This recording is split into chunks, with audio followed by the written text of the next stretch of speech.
Puji nama Tuhan. Shalom semuanya. Hari sukacita, amin. Yang bersyukur kita boleh lambaikan tangannya yuk. Hari ini boleh salam sambil kanannya, kiri kanannya. Katakan sesuatu yang memuji. Kamu hari ini cantik, kamu keren banget hari ini. Ganteng banget. Waduh. Kita harus saling memuji, menyebarkan sukacita buat kita semua yang di tempat ini. Hari ini keren banget. Kata ibu, hari ini doang nih? Enggak, kamu enggak hari ini doang. Besok enggak ya? Besok enggak ya? Enggak juga. Kan besok akan ketemu. Nanti kalau ketemu baru kita bicara lagi. Haleluya. Kita bersyukur kalau kita hari ini boleh kembali. Kita berdoa sukacita semua karena Tuhan dan kehidupan kita. Sebelum kita mulai, sama-sama kita tundukkan kepala, kita berdoa. Ayo bersyukur Tuhan buat penyertaan-Mu yang gak pernah habis Tuhan buat kami Bapa. Ayo bersyukur Tuhan buat anugerah-Mu Tuhan yang gak pernah habis-habisnya Tuhan buat kami. Kasih setiap-Mu selalu hadir Tuhan dalam kehidupan kami, selalu nyata baru dan selalu baru Tuhan dalam kehidupan kami Bapak yang baik. Pagi hari Tuhan kami rindu Tuhan, kami terus diperbaharui Tuhan dengan semua yang baru daripada Kau Bapak yang baik. Kesegaran yang baru Tuhan, sukacita yang baru Tuhan, bahkan iman yang baru Tuhan, yang terbaru Tuhan daripada Kau Tuhan. Kami rindu kami hari ini Tuhan diperbaharui Bapak yang baik. Makasih Tuhan, makasih Bapak yang baik. Kami rindu Tuhan mau Tuhan dekat sama Kau Tuhan. Karena kami tahu Tuhan Kau sumber kehidupan kami dan kehidupan kami Bapak. Kalau kami bisa jalan hari ini Tuhan, kami boleh ada hari ini Tuhan, kami sehat, kami kuat. Semua karena Kau Bapak yang baik. Makasih Tuhan, makasih Bapak yang baik. Mimpi ibadah kami Tuhan hari ini boleh dari pertama sampai selesainya Bapak yang baik. Kami serahkan semua ke dalam tangan Bapak yang baik. Karena kami tahu Tuhan ibadah tempat itu kami rindu Tuhan memuji dan memuliakan nama-Mu Tuhan. Makasih Tuhan, makasih Bapak yang baik. Dan Kau disanakan melalui pujian penyembahan kami. Bahkan kami percaya Tuhan Kau yang sendiri nanti berfirman Tuhan dalam kehidupan kami Bapak yang baik. Makasih Tuhan, makasih Bapak yang baik. Segala puji syukur, hormat, kemuliaan bagi nama-Mu Tuhan. Ucapan syukur kami, doa kami, dan kami juga bersyukur haleluya. Amin. Oke, saya ingatkan sedikit kesaksian. Tadi baru dikasihkan ayat firman Tuhan ya. Kalau kita dapat ini kan ada ayatnya beda-beda ya. Saya nggak tahu kenapa. Pertama saya diambilkan, disuruh bersukacita, terus saya ambil sendiri disuruh bersukacita lagi. Waduh tuh Yesus baik. Ini digenapi kita memang kita harus dan aku percaya firman ini bukan cuma untuk aku doang, tapi buat kita semua. Hari-hari ini sukacita itu penting. Karena sukacita itu mengalahkan semua penyakit. Sukacita itu mengalahkan semua masalah. Kalau ada masalah kita sukacita kayaknya masalahnya gak hilang sih, tapi masalah itu jadi lebih kecil. Kita bisa lebih tenang memilih, kita lebih wise dalam memilih untuk menyelesaikan masalah itu. Amin. Saya udah kata semua untuk balik berdiri. Kita memuji Tuhan.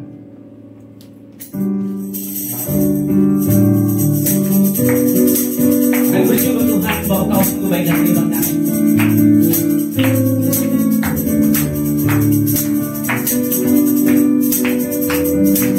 Sama-sama katakan. Satukanlah hati kami untuk memuji dan menyembah Oh Yesus Tuhan dan Raja-Mu. Eratkanlah tali kasih di antara kami semua Oh Yesus Tuhan dan Raja-Mu.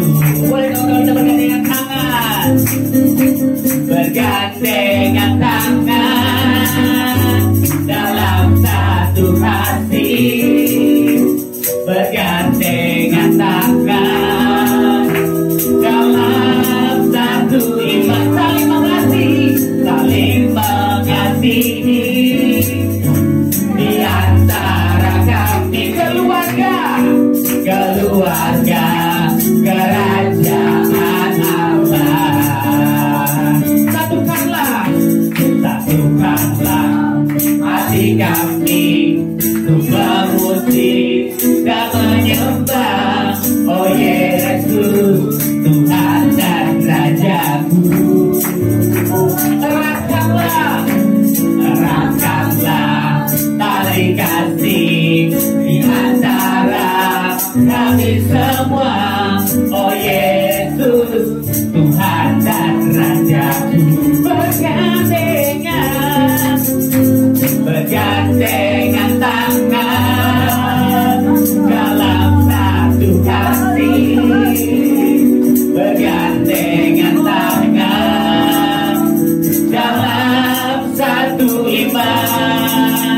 saling mengasihi di antara kami, keluarga kerajaan Allah, keluarga kerajaan Allah, keluarga kerajaan Allah. Beri kemuliaan bagi Tuhan yang luar biasa.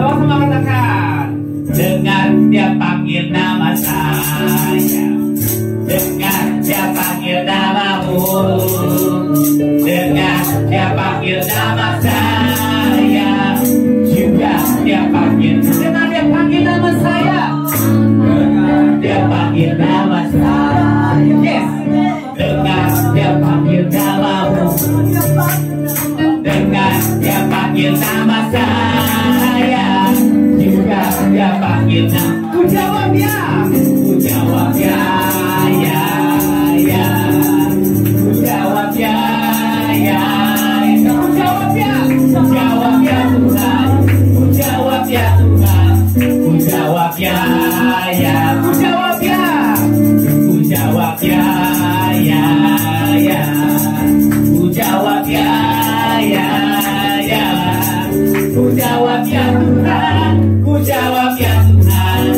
ku jawab ya, ya. Oh kiranglah, oh kiranglah, oh kiranglah, Tuhan Yesus, Tuhan Yesus amat cinta pada saya. Oh kirang, jadi oh kiranglah, oh kiranglah, oh kiranglah, Tuhan Yesus amat cinta pada saya. Oh kiranglah, oh kiranglah, oh kiranglah, oh kiranglah,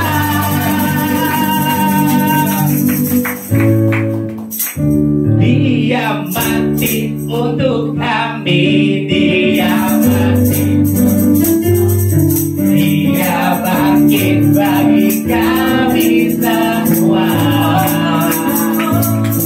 Dia Yesus Tuhan kami, dia Yesus Allah kami, sang penebus juru selamat dunia. Dia itu firman Allah, dia itu firman Allah yang turun ke bumi, yang jadi sama dengan manusia.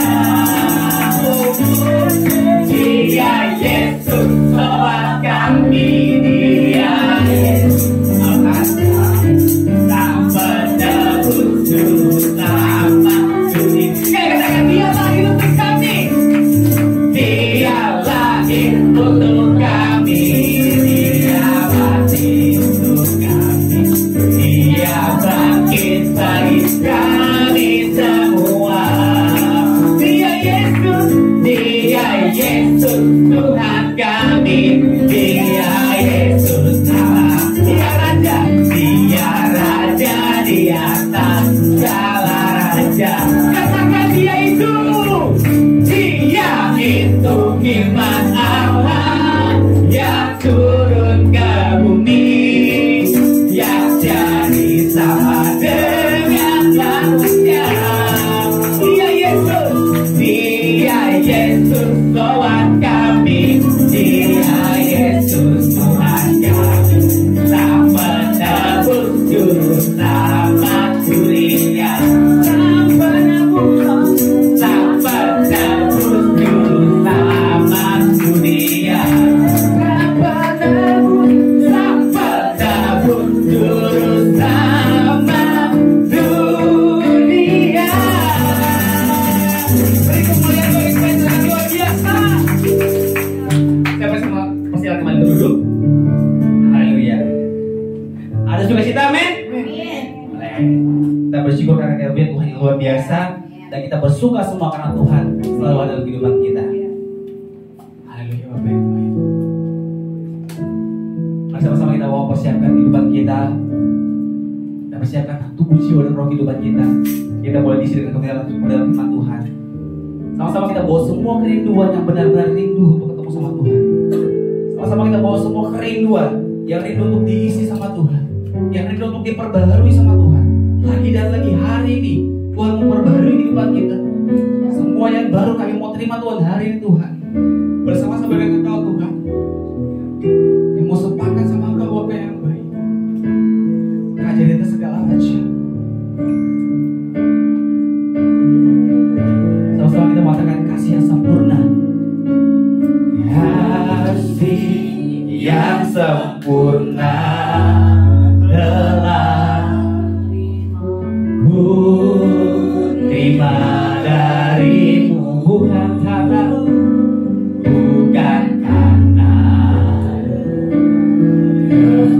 kebaikanku, hanya oleh kasih karuniamu kau pulihkan aku, layakanku untuk dapat memanggilmu Bapa. Kau beri yang ku pinta saat ku mencari, ku mendapatkan, ku ketuk pintumu dan kau bukakan,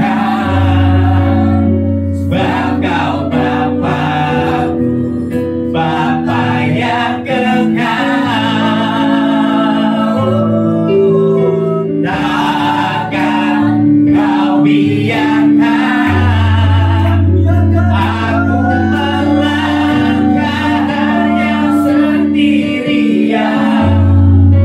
Kau selalu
Bersama denganmu tak ada yang mustahil Tuhan.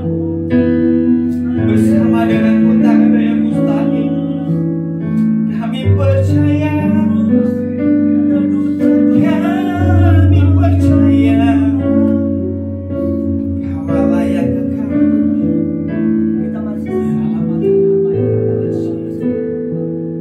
kita masih ada sampai saat ini semua karena anugerah. Kita semua karena anugerah kasih karunia kita masih bekerja di hari ini semua karena anugerah-Mu Tuhan. Kita semua bisa melayani semua karena anugerah-Mu Tuhan. Kami tidak mau Tuhan. Seringkali kami mengandalkan-Mu Tuhan. Kau yang biasa manifestasi Kau beri yang ku pinta. Saat kami mencari, saat ku mencari, ku mendapatkan. Ku ketuk pintu-Mu dan Kau bukakan. Sebab Kau Bapa, sebab Kau Bapa, Bapa yang kekal. Takkan Kau biarkan kami, dan takkan Kau biarkan aku berlangkah hanya sendirian. Kau selalu ada, Kau selalu ada bagiku. Sebab Kau Bapakku, Bapa yang kekal. Jangan boleh berdiri, sama-sama katakan, Kau beri yang ku pinta. Kau beri yang ku pinta. Jangan Bapak kembali. Saat ku mencari, ku mendapatkan. Ku ketuk pintu-Mu dan Kau bukakan. Sebab Kau Bapakku, Bapa yang kekal. Takkan Kau biarkan, takkan Kau biarkan aku melangkah hanya sendirian. Kau selalu ada bagiku. Sebab Kau Bapakku, Bapa yang kekal. Kau selalu ada, Kau selalu ada bagiku. Sebab Kau Bapakku, Bapa yang Kau selalu ada bagiku. Kau selalu ada. Kami percaya Tuhan bagiku. Sebab Kau Bapa, sebab Kau Bapakku, Bapa yang kekal. Haleluya. Engkau adalah Bapa kami, Bapa yang mengenal isi hati kami, Bapa yang tahu pergumulan kami, dan kami adalah anak-anak-Mu yang senantiasa datang kepada Tuhan. Kami menyadari kami tidak dapat melewati masa-masa hidup kami tanpa perlindungan, tanpa pemeliharaan dan penyertaan dari Bapa kami. Oleh sebab itu Tuhan, pada minggu pagi hari ini kami datang beribadah. Kami mau terus mengenal hati-Mu. Kami mau terus belajar firman Tuhan. Kami mau terus belajar untuk menyerahkan hidup kami, menyembah Tuhan, beribadah kepada Tuhan. Sebab kami tahu Tuhan, kami seringkali lemah. Kami tahu Bapa, begitu banyak situasi dunia ini dapat membuat kami menjauh daripada kasih Tuhan. Tetapi biarlah melalui persekutuan kami dengan Tuhan, di mana kami mau terus mencari wajah Tuhan. Tuhan berkenan atas hidup kami dan terus mengubah hati kami untuk semakin selaras dengan firman Tuhan, selaras dengan kehendak Tuhan. Oleh sebab itu Bapa, kami buka hati kami untuk firman-Mu. Roh Kudus, beri kami hikmah, beri kami pewahyuan supaya kami semakin mengenal isi hati Tuhan, sehingga hidup kami boleh sungguh-sungguh mempermuliakan Tuhan, hidup kami sungguh-sungguh menyenangkan hati Tuhan. Sebab kami menyadari tanpa Tuhan kami tidak dapat berbuat apapun. Hanya oleh karena anugerah kami ada sampai dengan hari ini. Terima kasih Bapa, berbicaralah ya Tuhan. Juga hamba-Mu yang menyampaikan firman-Mu, Tuhan urapi, Engkau sampaikan isi hati-Mu pakai lidah bibir hamba untuk menyampaikan isi hati Tuhan dan firman Tuhan. Terima kasih Bapa, berbicaralah ya Tuhan, sebab kami hamba-hamba-Mu siap mendengarkannya. Dalam nama Yesus, semua yang siap bersama katakan amin. Puji Tuhan. Silakan duduk. Shalom. Puji Tuhan. Tuhan baik bagi setiap kita. Kita sudah masuki bulan Agustus. Ini merah putih sudah berkibar ya di mana-mana, karena di minggu pertama saya udah dikasih tahu sama pihak RT, katanya harus pasang bendera. Kalau enggak katanya didatangin terus. Udah pasang belum benderanya gitu ya. Karena ini adalah kita akan memperingati hari kemerdekaan. Ya, kemerdekaan Indonesia. Saya percaya kalau Tuhan memberikan kemerdekaan itu kepada Indonesia, terlebih lagi Tuhan mau supaya kita sebagai anak-anak Tuhan merdeka. Amin. Merdeka dari apa? Dari dosa, dari hukuman kekal. Ya, kita dibebaskan dari segala hal yang jahat, dari segala tipu daya muslihat iblis. Karena Tuhan mau supaya hidup kita semakin hari semakin menuju ke arah tujuan yang benar, yaitu sorga yang Tuhan sediakan bagi kita. Oke, hari ini tema bulanannya adalah mengembangkan hidup yang berguna. Jadi sepanjang minggu-minggu ini kita akan mendengarkan khotbah dengan tema untuk hidup kita berguna, dan kita terus mengembangkan kebiasaan hidup yang berguna itu. Ya, dan untuk minggu ini tema di minggu pertama adalah resolusi rajin. Apa ini Pak? Oh, istilahnya agak sulit-sulit nih. Resolusi itu ya kalau di pupuk rumahnya dibikin persekusi itu resolusi ya Pak. Bukan, ini resolusi yang pengertiannya berbeda ya. Resolusi rajin. Oke, nanti kita lihat dulu. Kita baca dulu firman Tuhan dalam Wahyu pasal yang kedua. Wahyu pasal yang kedua ayat 1 sampai dengan ayat yang ke-7. Kita akan baca kitab Wahyu, karena kita jarang nih baca kitab Wahyu. Ya, kita baca hari ini dari Wahyu 2 ayat 1 sampai 7. Saya akan baca ayat 1, Bapak Ibu baca ayat kedua, kita bergantian sampai dengan ayat yang ke-7. Ya, judul perikopnya adalah kepada jemaat di Efesus. Ayat 1. Tuliskanlah kepada malaikat jemaat di Efesus.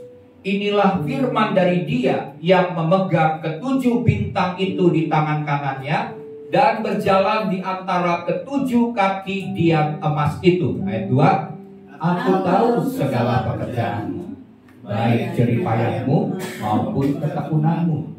Aku tahu bahwa engkau tidak dapat sabar terhadap orang-orang jahat, bahwa engkau telah mencobai mereka yang menyebut dirinya rasul, tetapi yang sebenarnya tidak demikian, bahwa engkau telah mendapati mereka pendusta. Ayat 3. Dan engkau tetap sabar dan menderita oleh karena namaku, dan engkau tidak mengenal lelah. Ayat 4. Namun demikian aku mencela engkau, karena engkau telah meninggalkan kasihmu yang semula. Sebab itu ingatlah betapa dalamnya engkau telah jatuh. Bertobatlah dan lakukan lagi apa yang semula engkau lakukan. Jika tidak demikian, aku akan datang kepadamu dan aku akan mengambil kaki dianmu dari tempatnya, jikalau engkau tidak bertobat. 6. Tetapi ini yang ada padamu, yaitu engkau membenci segala perbuatan pengikut-pengikut Nikolaus, yang juga kubenci. Ayat 7. Siapa bertelinga, hendaklah ia mendengarkan apa yang dikatakan Roh kepada jemaat-jemaat. Barang siapa menang, dia akan kuberi makan dari pohon kehidupan yang ada di taman Firdaus Allah. Oke. Nah, jemaat Tuhan, Kalau kita bicara tadi soal resolusi, ya, ini resolusi, tapi resolusinya adalah resolusi rajin. Artinya apa? Artinya begini, resolusi rajin adalah sebuah komitmen. Saya ulangi, sebuah komitmen atau tekad pribadi, ya, tekad kita secara pribadi untuk hidup dalam ketekunan. Amin. Untuk hidup dalam kedisiplinan dan untuk hidup dalam bertanggung jawab. Jadi artinya resolusi iman ini adalah komitmen kita, tekad kita untuk tekun, disiplin, tanggung jawab dalam melakukan hal-hal yang benar dan melakukan hal-hal yang berguna. Ya. Hal-hal yang benar dan hal-hal yang berguna tentunya semua yang kita mengerti menurut yang diajarkan oleh firman Tuhan. Kita melakukan hal-hal yang benar, hal-hal yang berguna itu secara konsisten. Tahu artinya konsisten? Terus menerus. Jangan on off.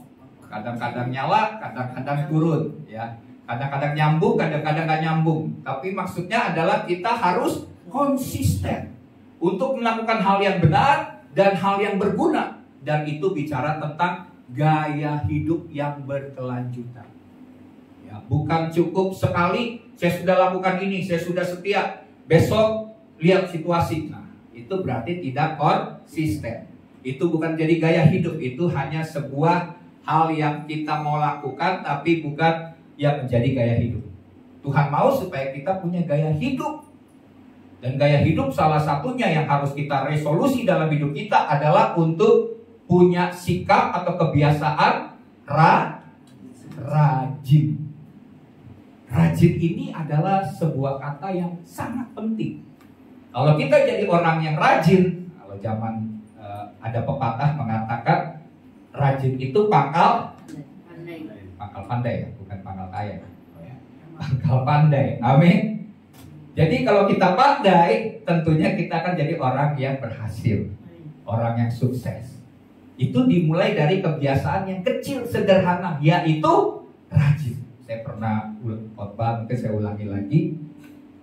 Berdasarkan penelitian, orang yang rajin itu kalau seseorang anak sudah diajarkan dari kecil bagaimana dia merapikan tempat tidurnya, menyuci piring makannya, gelas-gelasnya, dibiasakan dari kecil, maka anak itu nih berdasarkan survei dari Universitas Harvard, sudah diadakan penelitian bertahun-tahun, hasilnya adalah orang yang rajin, anak-anak yang dididik untuk hidup rajin, dia akan menjadi orang-orang yang berhasil, jadi orang-orang yang sukses. Kenapa bisa sukses? Karena satu kata itu, yaitu rajin.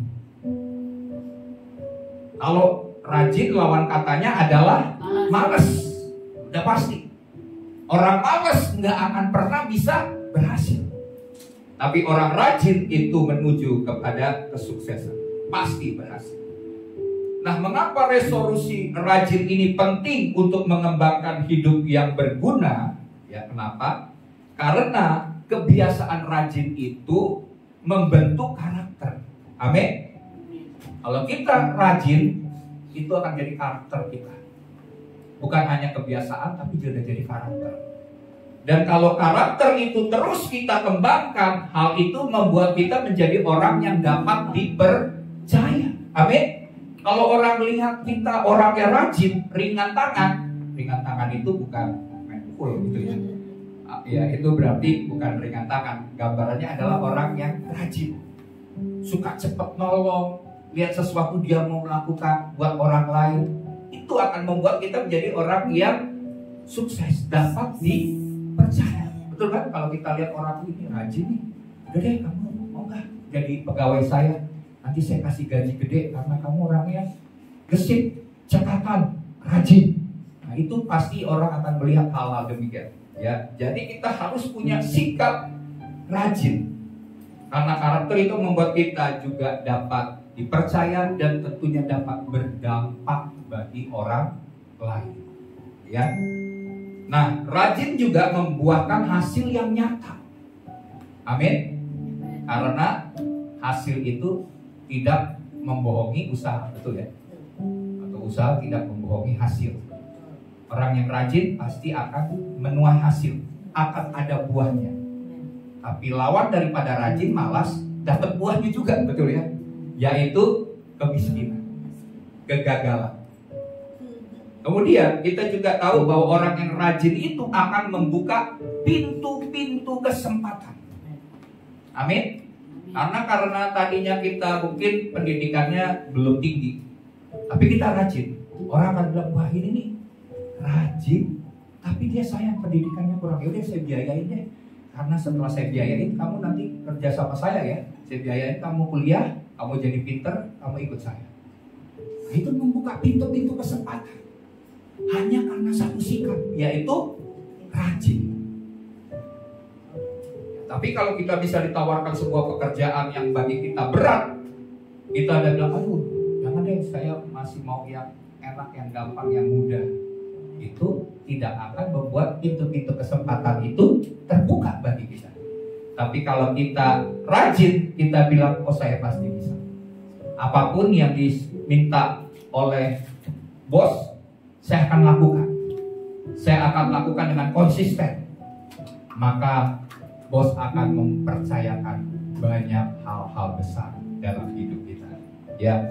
Jadi di sini kita harus memiliki sikap rajin. Dan orang rajin tadi saya katakan dia pasti akan dapat dipercaya dan akan banyak mengalami kesempatan demi kesempatan yang baru. Ya. Oke. Nah, kita lihat slide-nya, kita lihat. Jemaat Efesus dikenal sebagai jemaat yang aktif dan teguh dalam iman. Namun Tuhan menegur mereka karena kehilangan kasih yang mula-mula. Nah, nanti kita lihat gimana jemaat Efesus ini aktif ya, dan juga mereka punya iman yang teguh, iman yang kuat. Tapi dipuji oleh Tuhan tentang hal-hal itu, tapi ada satu kekurangannya, yaitu mereka kehilangan kasih yang mula-mula. Ya kan, kalau kita dengar sering khotbah ini kan yang dikhotbahkan adalah jangan kehilangan kasih yang mula-mula, karena itu yang penting. Makanya Alkitab tadi katakan betapa dalamnya kamu telah jatuh. Jadi hanya karena kasih mula-mula mereka sebenarnya sudah jatuh dalam jatuh yang sangat dalam, kejatuhan yang sangat dalam.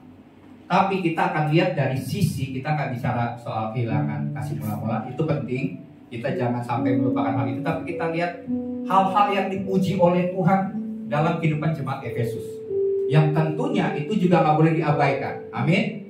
Kita harus juga lakukan hal itu. Hanya mereka kurang di kehilangan kasih mula-mula.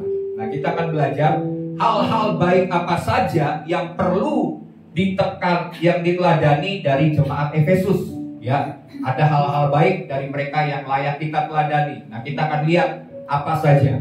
Oke? Nah, yang pertama adalah ketekunan dalam pelayanan. Saya akan bacakan dalam Wahyu pasal 2 ayat 2, tapi bagian A saja. Firman Tuhan berkata begini, aku tahu segala pekerjaanmu, baik jeripayamu maupun ketekunan. Lihat, Tuhan memuji jemaat Efesus karena Tuhan melihat, Tuhan tahu bahwa jemaat Efesus ini dalam melakukan pekerjaan itu mereka tekun. Ya, ini sesuatu hal yang penting. Ya, di jemaat Efesus menunjukkan kerajinan dalam bekerja. Bekerja bagi Tuhan, dan dalam pekerjaan-pekerjaan Tuhan mereka melakukannya dengan tanpa mengenal lelah. Ini luar biasa jemaat Efesus. Ya. Banyak kali kita di sini kalau bekerja, kira-kira kita bekerja dengan tanpa mengenal lelah kan? Ada ya mungkin ya.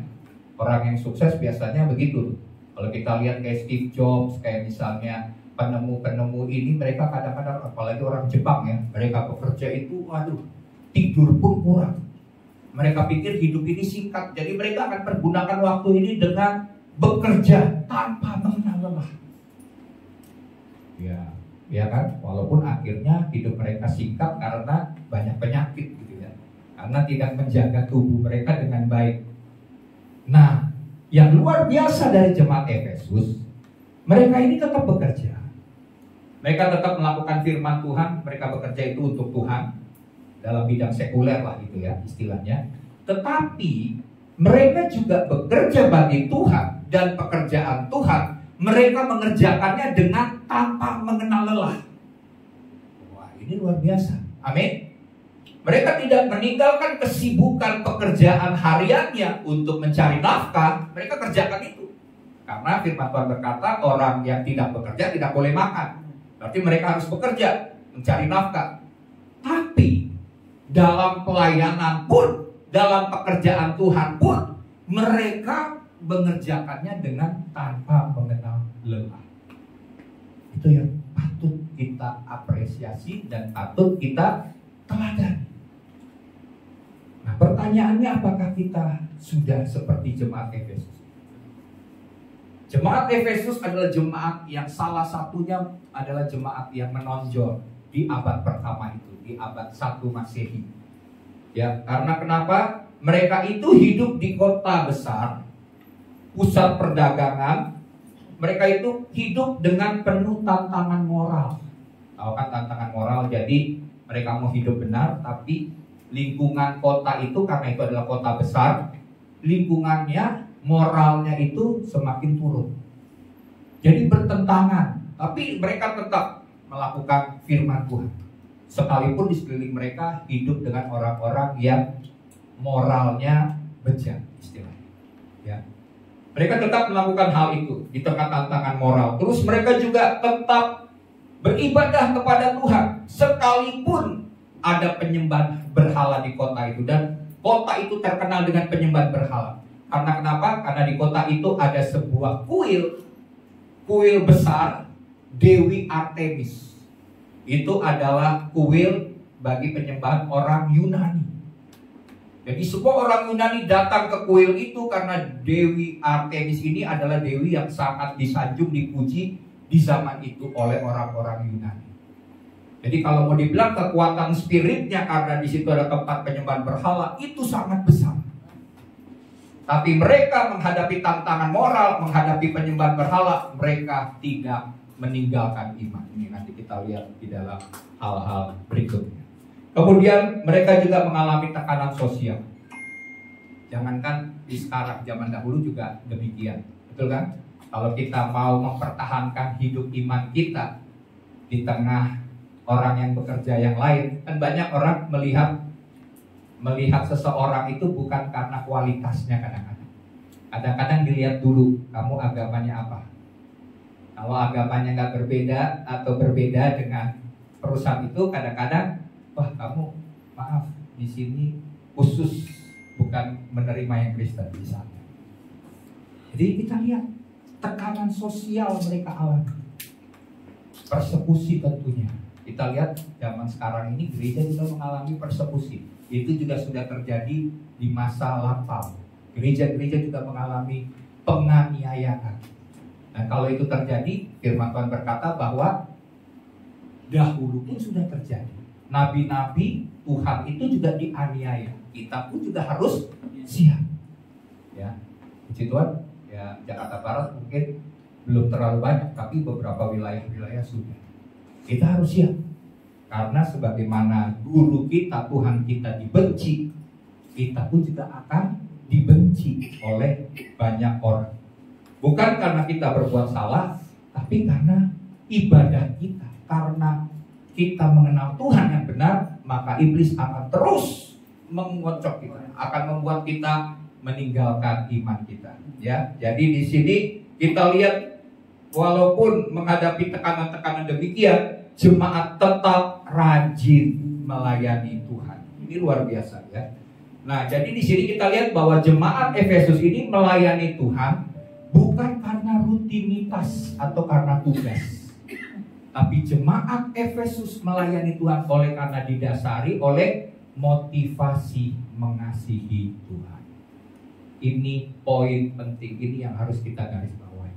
Waktu kita melayani Tuhan itu bukan karena tugas, bukan karena rutinitas, tapi itu karena kasih kita kepada Tuhan. Ya, Mereka terlibat dalam pelayanan, mereka melakukan apa yang mereka bisa buat supaya Injil dapat diberitakan. Mereka mengerjakan pelayanan itu supaya pengajaran firman Tuhan boleh disampaikan, kebenaran boleh disampaikan kepada bangsa-bangsa yang belum mengenal Tuhan. Dan mereka boleh, sehingga pengajaran itu membuat orang yang mendengarnya bisa menemukan kebenaran. Jadi ini luar biasa. Mereka nggak kompromi. Sekalipun misalnya ada begitu banyak tekanan. Kan kalau kita mengalami tekanan, kita mau menyampaikan kebenaran, kita takut. Karena kenapa? Karena takut nanti kita dikucilkan. Tapi mereka nggak kompromi. Mereka nggak takut untuk menyatakan hal kebenaran. Mereka berani. Makanya dikatakan dalam pekerjaan Tuhan, mereka tidak mengenal lelah. Ya. Terus juga mereka tetap setia melayani. Walaupun ya meski tidak dilihat atau dihargai oleh manusia. Ini luar biasa, ya. Sebab mereka tahu bahwa Tuhan tahu jerih payah mereka. Mereka tahu bahwa Tuhan melihat hati mereka. Tuhan melihat pekerjaan yang mereka lakukan. Mereka nggak butuh penghargaan manusia. Kalaupun nggak dihargai oleh manusia nggak apa-apa. Yang penting dihargai oleh Tuhan, itu lebih penting. Berkenan di hadapan Tuhan itu lebih penting daripada berkenan di hadapan manusia. Karena kita tidak dapat menyenangkan semua orang. Betul? Hati kita lakukan hal yang baik. Ada yang pro, ada yang kontra. Udah baik, tetap kita bisa disalah mengerti, dicurigai, disalahpahami. Ya. Jadi kalau kita cari semua perkenanan manusia, penghargaan manusia, sering kali kita bisa kecewa. Ya, daripada kita banyak kecewa, sudah melakukan hal baik masih dikucilkan, masih diomongin, masih disalahpahami, udah fokus kita adalah menyenangkan Tuhan saja. Yang penting kita tahu kita melakukannya ini untuk Tuhan. Orang lain tidak menghargai, nggak apa-apa. Amin. Itu yang harus jadi milik kita, sama seperti jemaat Efesus. Dan kita juga berarti harus bisa mengatur waktu-waktu yang ada ini, yang satu hari ini 24 jam, gitu ya, dengan bijak. Jadi kita tetap bisa bekerja di tengah kesibukan kita tetap bisa melayani Tuhan. Amin. Kita atur waktu kita. Karena kita ini kan harus bertanggung jawab dengan waktu-waktu yang Tuhan beri. Kita yang ngatur dengan bijak waktu-waktu itu. Kapan kita bekerja, di tengah kesibukan kita tahu kita juga harus ambil bagian dalam melayani Tuhan. Itu yang berkenan di hadapan Tuhan. Ya. Nah, jadi di sini kita lihat jemaat Efesus melakukan hal demikian, tidak mengenal lelah. Terus yang kita bisa lihat, jemaat Efesus juga memiliki sikap tidak mudah menyerah. Yang pertama, dia tidak mengenal lelah. Yang kedua, tidak mudah menyerah walaupun menghadapi tantangan-tantangan dalam pelayanan. Jadi di sini kembali kita diingatkan, kita belajar dari jemaat Efesus supaya kita jangan mudah menyerah. Amin. Jangan cepat menyerah. Ketika kita dalam pelayanan, mungkin pelayanan itu terasa berat, jangan mudah menyerah. Ya, karena tantangan itu pasti ada. Kalau kita tetap melakukannya, kita tahu bahwa Tuhan akan menolong kita. Ya. Terus apalagi yang perlu kita miliki untuk kita bisa melakukan tidak mudah menyerah itu, yaitu kita harus fokus kepada Tuhan. Waktu kita melayani Tuhan, fokus kita bukan kepada manusia, bukan kepada hasil, bukan kepada pujian manusia. Seringkali yang membuat kita gagal, kita kecewa adalah kita kehilangan apresiasi. Kita nggak dipuji, kita marah. Ya, kita diremehkan, kita marah. Tapi kalau kita mengarahkan fokus kita bukan kepada hasil, karena manusia kan seringkali mengharapkan hasil. Nggak usah, kita nggak terlalu, karena pekerjaan Tuhan itu adalah pekerjaan Tuhan. Amin. Yang membuat berhasil tidaknya itu bukan kita, ya, tapi Tuhan yang melakukannya. Ada seorang nabi di perjanjian lama. Namanya siapa? Siapa, ada yang tahu? Nabi ini dia dalam melayani tidak ada satu orang pun yang bertobat. Nabi siapa? Saul. Saul. Salah. Daud. Yunus. Bukan. Yunus akhirnya kan satu kota itu bertobat semua. Ada satu nabi. Sepanjang hidupnya dia menyampaikan persatuan firman Tuhan, nggak dihargai dan tidak ada satu pun yang bertobat. Wah, kira-kira kalau melayani seperti itu sakitnya gimana? Menyerah nggak? Bisa menyerah. Dia tahu dia dipanggil, diurapi oleh Tuhan sebagai nabi, tapi bertobat pun nggak ada. Namanya Nabi Yeremia. Nanti belajar. Yeremia, arti nama Yeremia, dia disebut sebagai nabi yang menangis. Menangis bukan karena pergumulan hidupnya, dia kekurangan, enggak, bukan masalah itu. Tapi nangis karena kenapa? Masa satu pun firman Tuhan yang dia sampaikan, itu firman Tuhan loh. Nabi kan menyampaikan pesan Tuhan, diurapi oleh Tuhan, tapi enggak ada satu pun yang bertobat. Bisa menyerah enggak? Tapi Nabi Yeremia tidak mudah menyerah. Ya, jadi di sini kita lihat bahwa fokus kita hanya kepada Kristus. Dan jemaat Efesus memberi teladan bahwa pelayanan sejati itu bukan masalah mudah atau sulit. Amin. Dan kita mau pelayanan itu di tempat yang bermata air, betul kan? Bukan di tempat yang berair mata. Ya, perbedaannya bermata air dengan berair mata. Kalau berair mata itu nangis. Kalau pelayanan bukannya sukacita, nangis. Kenapa? Karena dibully, dihina. Wah, udah melayani capek-capek gak ada penghargaan, kita nangis. Tapi kalau bermata air, wah itu kan, wah kalau bermata air kan ada kehidupan. Di mana ada mata air kan di situ ada kehidupan. Kita senang. Jadi di sini kita lihat pelayanan sejati itu bukan bicara tempat yang mudah atau tempat yang sulit. Sekalipun itu tempat yang sulit, kalau itu memang Tuhan tempatkan kita nggak mudah menyerah. Ya mungkin seperti jemaat kita ini misalnya, ya jemaat yang belum besar gitu ya, sedang bertumbuh, kita jangan menyerah. Amin. Karena yang menilai itu bukan manusia. Amin. Yang menilai itu adalah Tuhan. Kalau kita hanya berdasarkan situasi sulit atau mudah, semua pasti pilihnya yang mudah. Tapi di mana mereka yang Tuhan mau tempatkan di situasi sulit? Nanti gak ada hamba-hamba Tuhan yang Tuhan mau utus di tempat-tempat yang sulit. Karena semuanya mau cari tempat yang mudah. Tapi kalau kita ada di bagian di mana kita ambil perkara-perkara yang sulit, yang belum tentu orang lain mau melakukannya, itu adalah anugerah. Amin. Kalau kita buka hati kita dipakai untuk hal itu, kan lebih enak kan melayani di tempat-tempat yang ramai kan, di tempat yang orang bisa lihat kita tampil, orang kenal kita kemana-mana. Ini nih siapa nih? Artis, ya artis rohani.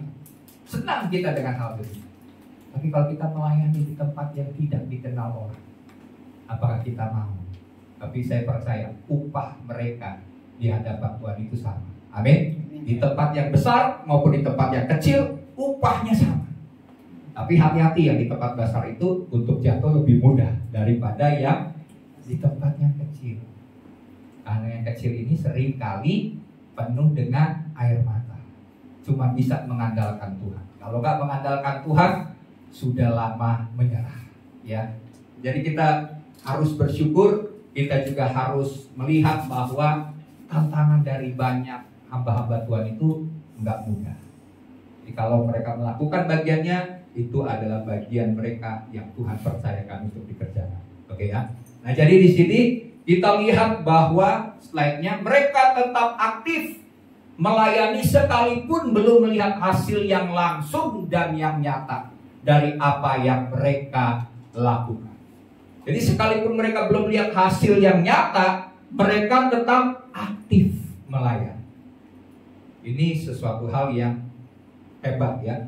Sekalipun belum melihat buah langsung dari usaha mereka, mereka percaya bahwa apa yang dilakukan itu mereka tahu mereka lakukan untuk Tuhan.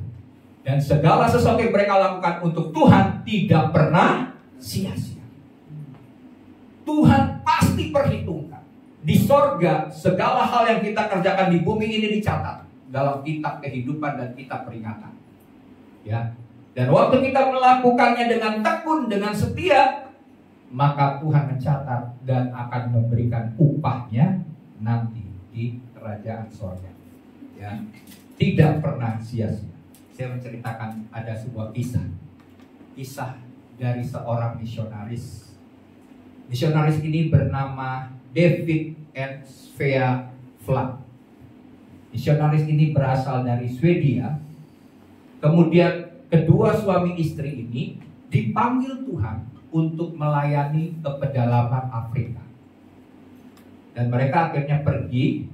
Tuhan panggil mereka ke daerah pedalaman itu adalah Kongo, atau masuk dalam negara sekarang adalah Zaire. Ya. Nah, waktu mereka dipanggil ke sana, mereka memberitakan Injil, membawa Injil ke suku-suku terpencil di sana untuk bisa suku-suku itu mendengar tentang Yesus. Ya, setibanya mereka di desa kecil, jadi mereka tiba di sebuah desa kecil. Atau mereka tiba di desa kecil itu, kepala suku dari desa kecil itu menolak mereka untuk masuk. Jadi ditolak, nggak boleh masuk ke desa kami. Kamu orang luar, nggak boleh masuk. Apa yang dilakukan oleh suami istri ini, David and Svea Flat, mereka tinggal di pinggiran desa ini. Mereka bangun pondok kecil, mereka tinggal di situ. Ya. Dan kemudian satu-satunya kontak yang mereka bisa, jadi mereka tinggal di pondok kecil ini, mereka berdoa sampai suatu saat mereka bisa masuk ke desa kecil itu untuk memberitakan Injil. Jadi mereka di pondok kecil mereka berdoa untuk Allah. Dan waktu mereka ada di sana, cukup lama, mereka punya satu kontak untuk bisa pergi untuk bisa masuk ke desa kecil itu, walaupun belum bisa masuk. Nah, kontak pertama mereka adalah seorang anak laki-laki kecil, ya. Dan bagian daripada anak kecil ini adalah setiap hari dia datang bawa telur dan makanan. Jadi anak kecil ini cuma bawa telur, bawa makanan kepada dua misionaris suami istri. Belum bisa masuk ke desa. Dan istrinya, istri daripada David, yaitu namanya Svea Flat, dia ini terhadap anak kecil ini dia beritakan Injil. Anak kecil ini datang setiap hari bawa telur, bawa makanan buat hamba Tuhan ini, misionaris ini, diinjililah sama sang istri. Waktu diinjili, anak itu singkat cerita, dia akhirnya percaya kepada Yesus. Jadi hanya satu-satu, tapi masih anak kecil. Ya. Terus beberapa saat kemudian, setelah anak itu percaya kepada Yesus, ya, dari pemberitaan Injil dari sang istri, tiba-tiba sang istri itu meninggal karena sakit malaria. Jadi ini peristiwanya terjadi tahun 1921. Istrinya meninggal. Waktu istrinya meninggal, si sang suami ini yang bernama David Flat, dia kepahitan. Dia marah sama Tuhan. Dia bilang gini, Tuhan, sudah bertahun-tahun saya ada di pinggiran desa kecil ini. Saya belum bisa masuk ke desa kecil itu untuk memberitakan Injil. Sekarang istri saya meninggal. Saya sendirian, yang ada hanya saya dan cuma si anak kecil ini. Si anak kecil ini bisa apa? Dan untuk apa dia? Apa yang dilakukan oleh si David Flat? Dia kecewa, dia pahit. Akhirnya dia pergi meninggalkan pelayanan misinya itu. Dia pergi, setelah dia pergi, dia kembali ke Swedia. Dan meninggalkan Tuhan. Dia sampai meninggalkan. saking kecewa, dia kepahitan, dia marah sama Tuhan, dia meninggalkan Tuhan. Kemudian, ya, beberapa waktu kemudian, 50 tahun kemudian, dari hasil pernikahan David dan juga Svea ini, mereka punya anak. Anaknya itu bernama Egi. Nah, si Egi ini anak daripada David ini, ya, diberikan, diadopsi oleh keluarga Kristen. 50 tahun kemudian, si Egi ini bersama dengan suaminya pergi ke konferensi di London. Mereka mendengarkan konferensi Kristen misi tentang pelayanan misi dan berada di kota London. Nah, waktu itu ada seorang hamba Tuhan yang menyampaikan firman Tuhan, dan hamba Tuhan itu berasal dari Afrika. Waktu dia menyampaikan firman Tuhan, dia cerita bahwa yang menyebabkan dia menerima Yesus, diselamatkan, dan menjadi pemberita Injil sekarang adalah seorang pasangan suami istri yang bernama David dan Svea Flood. Kalau bukan orang itu datang jauh-jauh dari Swedia ke Zaire, ke kota ke Kongo, maka saya tidak pernah mendengar berita Injil. Mungkin saya akan mati tanpa mengenal Yesus. Tapi sekarang saya sudah menjadi pemberita Injil, dan melalui pelayanannya, ya, di daerah Kongo, di kota Kongo itu, dia punya jemaat sekitar 100.000 jemaat. Jadi dia punya pelayanan yang besar. Waktu Egi mendengar itu, jadi si Egi ini kan diadopsi oleh keluarga Kristen. Dia mencari tahu siapa sebenarnya orang tua yang sebenarnya. Dan dia tahu bahwa orang tuanya adalah David dan Svea Flood. Dan dia tahu bahwa suami papa mamanya itu adalah seorang misionaris di Afrika. Dan waktu dengar kesaksian dari hamba Tuhan itu, dia bilang gini, waduh, dia menangis. Ternyata papa dan mamanya ini pelayanannya menghasilkan buah. Amin. Walaupun nggak kelihatan dari seorang anak kecil, si David ini papanya itu sampai akhirnya meninggalkan Tuhan, tapi dari satu anak kecil ini jadi pemberita Injil dan punya jemaat 100.000. Ini kisah nyata. Jadi kita belajar dari sini bahwa jangan kita melihat yang kelihatan hasilnya. Amin. Karena segala sesuatu yang kita tabur, benih yang kita tabur itu tidak pernah sia-sia. Berapa tahun kemudian kita akan lihat benih itu akan bertumbuh. Jadi kalau misalnya ada suatu kota sedang mengalami atau desa mengalami kebangunan rohani, kita percaya ada hamba-hamba Tuhan yang pernah menabur di kota itu. Ada hamba-hamba Tuhan yang pernah menabur di desa dengan tangisan, dengan air mata, dengan pelayanan, dengan membayar harga bahkan nyawanya sendiri. Karena satu nyawa yang mati martir di hadapan Tuhan itu adalah benih daripada sebuah gereja. Jadi Tuhan memperhitungkan segala sesuatunya. Setiap pelayanan kita, setiap taburan kita, sekalipun itu kecil, itu berdampak besar. Amin. Tidak pernah sia-sia di hadapan Tuhan. Ya, jadi di sini kita belajar bahwa mari kita terus tetap aktif, sekalipun belum melihat hasil yang nyata yang dapat kita lakukan, karena kita tahu apa yang kita lakukan itu pada akhirnya akan menghasilkan buah. Sekalipun orang yang sudah menanamnya itu belum sempat melihatnya karena mungkin sudah dipanggil Tuhan, tapi hasilnya pasti akan terlihat. Ya, oke. Yang kedua adalah jemaat Efesus ini punya sikap gigih atau kegigihan melawan kesesatan. Dalam Wahyu pasal 2 ayat yang kedua B dikatakan begini, ayat kedua bagian B, aku tahu bahwa engkau tidak dapat sabar terhadap orang-orang jahat, bahwa engkau telah mencobai mereka yang menyebut dirinya rasul, tetapi yang sebenarnya tidak demikian, bahwa engkau telah mendapati mereka pendusta. Nah, di sini kita lihat slide-nya. Mereka menguji setiap pengajar untuk memastikan kesetiaan kepada kebenaran. Ya. Garis bawahi, mereka itu menguji setiap pengajar. Mereka tegas dalam menghadapi dan menolak ajaran sesat. Ini luar biasa ya. Jadi di sini jemaat Efesus hidup di tengah, seperti tadi saya katakan, ajaran-ajaran yang palsu, yang sangat kuat ada di kota itu. Banyak orang yang menyebut dirinya pengajar di kota itu ya, tetapi atau pengajar atau menyatakan diri sebagai rasul, tetapi mereka menyimpang daripada kebenaran dan mereka mengujinya dengan firman Tuhan.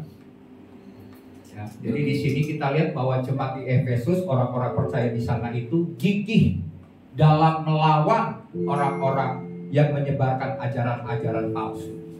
Mereka berani berkata tidak pada ajaran sesat, meski itu tidak populer. Ya, sekalipun yang ikutnya banyak nih, populer orang yang mengajarkan hal-hal yang menyimpang dari kebenaran, tapi mereka tetap berani berkata tidak. Mereka tetap gigih melawan segala kesesatan. Ya, di sini kalau kita lihat dampaknya juga di zaman sekarang ini ada banyak orang mengikuti seseorang karena apa? Karena dia lebih menarik, hal yang diajarkan lebih menarik dan populer. Padahal kadang-kadang itu tidak sesuai dengan kebenaran. Jadi kita belajar dari jemaat Efesus ini. Mereka ini adalah jemaat yang menguji setiap ajaran. Karena firman Tuhan berkata, ujilah setiap roh. Amin. Jadi kita boleh menguji, asalkan ya tentunya di sini kita harus mengenali firman Tuhan. Ya, kita harus kenali, kita harus pelajari firman Tuhan dengan bimbingan daripada Roh Kudus supaya kita bisa membedakan ini ajaran palsu atau ini ajaran yang benar. Ya, kita bisa bedakan. Dan kita harus menguji setiap pengajaran, bukan berdasarkan pengalaman. Kita mengujinya berdasarkan pengalaman kita atau berdasarkan perasaan kita, enggak. Kita mengujinya berdasarkan Alkitab. Alkitab itu jadi sumber. Alkitab itu adalah dasar pedoman. Apa yang disampaikan sesuai nggak dengan Alkitab. Kalau nggak sesuai dengan Alkitab, bukan karena perasaan kita rasa, dengerinnya kayaknya merinding. Misalnya, waduh saya kayaknya iya juga ya, benar juga gak kalian? Kita nggak mengujinya berdasarkan, kita nggak bandingkan dengan Alkitab. Kalau tidak sesuai dengan Alkitab, sekalipun kita rasa itu enak, menarik, tapi kalau itu tidak sesuai, kita harus berani berkata tidak, ya, berani menolaknya. Nah, tegas tapi tetap dengan kasih. Amin. Tegas itu bukan berarti kasar, keras, enggak. Tegas itu berarti punya prinsip tapi dengan kasih, ya. Enggak misalnya langsung menghadapi orang-orang yang menurut kita berbeda ajarannya udah mulai menyimpang, kita langsung maki-maki, kita langsung kata-kata kasar, kita langsung menghina dia, kita menjatuhkan, mempermalukan dia, enggak. Tegas itu berarti menolak tapi dengan kasih, dengan lembut, ya. Jadi mari kita jadi bagian gereja yang setia pada kebenaran firman Tuhan dan saling menguatkan dalam kebenaran. Sebenarnya Tuhan harapkan dari persekutuan orang-orang percaya ini adalah kita saling menguatkan. Menguatkan, saling menasehati dalam hal apa? Dalam firman, kebenaran firman Tuhan. Jangan kita melakukannya tidak berdasarkan firman Tuhan, akhirnya kita menguatkan orang yang sudah salah. Kita harus kasih tahu kesalahannya. Kita harus luruskan kesalahannya supaya selaras dengan firman Tuhan. Baru kita kuatkan. Bukan menyetujui perbuatan-perbuatannya yang salah, yang bertentangan dengan firman Tuhan. Jadi kita harus berani. Kita harus tidak kompromi dengan hal-hal yang demikian. Oke? Nah, menguji berarti dengan sungguh-sungguh mempertimbangkan apa yang mereka dengar. Tidak asal menerima meskipun viral dan populer. Mereka setia menjaga kemurnian ajaran Kristus di tengah pengaruh luar. Kita bisa melakukan hal yang sama dengan firman Tuhan sebagai alat pengujinya. Jadi kembali di sini kita belajar bahwa firman Tuhan itu adalah alat penguji untuk ajaran-ajaran itu, ya.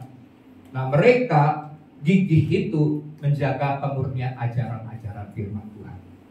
Ya, mereka tidak mau jemaat itu disesatkan, dibodohi. Mereka berani. Ya, nah, sebenarnya kita juga orang Kristen harus bisa berani. Jangan kita ikut terbawa arus. Ya, atau kita tidak berani menyatakan kebenaran. Kita menganggap ya udahlah nggak apa-apa, mungkin pemahamannya baru sampai situ. Oke, tapi kita tidak mau dia terus tersesat, ya, terus jatuh ke dalam lubang yang akan membinasakan hidupnya. Kita mau supaya dia tertolong, makanya kita harus sampaikan kebenaran. Tentunya dengan hikmat, ya, dengan waktu yang tepat. Kita menyampaikannya bukan untuk mempermalukan di depan orang, dan lebih baik jangan di depan orang, tapi kita menyampaikan kebenaran, meluruskan supaya jangan jatuh tersesat, ya. Jadi jangan sampai jemaat disesatkan oleh kebohongan-kebohongan rohani. Di era media sosial ini kan banyak orang kan berani berkhotbah, ya, menyampaikan kebenaran dalam tanda kutip. Kadang-kadang itu bukan sebuah kebenaran, ya, mereka melakukannya, membagikan hal-hal itu, tapi kadang-kadang tidak sesuai dengan firman Tuhan. Ya, jadi kita harus bisa menilainya.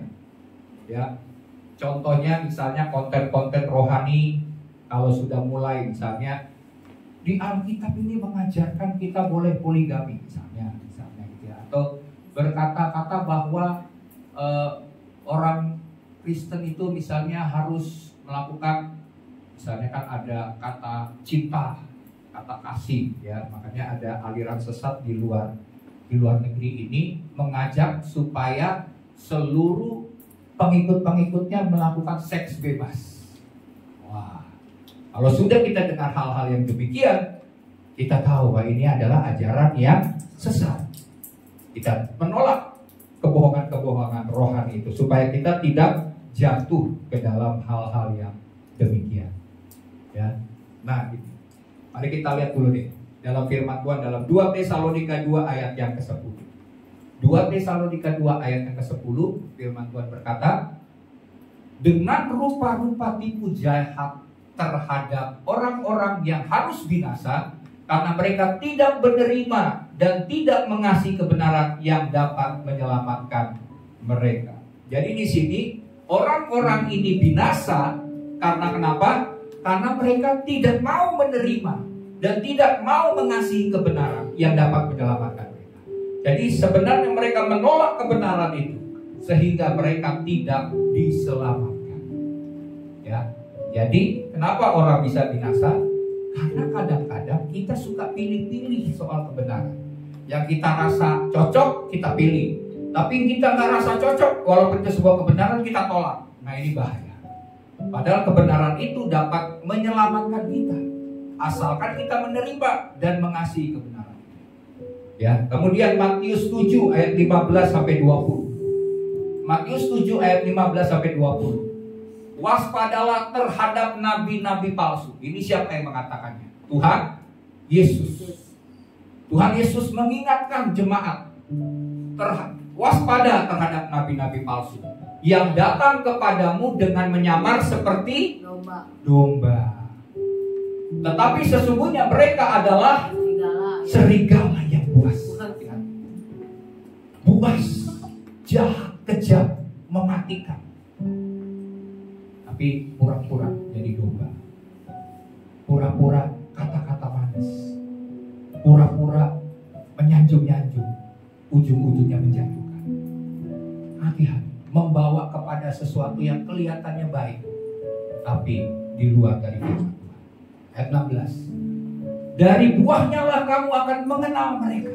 Amin. Amin. Kita sebenarnya punya mata secara jasmani dan rohani. Kita bisa nilai perkataannya benar, tapi yang dilakukan gak sesuai dengan apa yang di firman Tuhan katakan.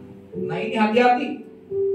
Sekalipun dia sudah mengajar, tapi kalau dia tidak menyampaikan kebenaran itu dan tidak melakukannya, disebut sebagai pembohong, pendusta. Dari buahnya lah kamu akan mengenal mereka. Dapatkah orang memetik buah anggur dari semak duri, terus atau buah ara dari rumput duri? Demikianlah setiap pohon yang baik menghasilkan buah yang baik. Jadi buah yang baik itu karena pohonnya baik, bukan karena buahnya itu baik, pohonnya nggak baik, nggak mungkin. Atau buahnya tidak baik, pohonnya baik, nggak mungkin. Ya, dari buah.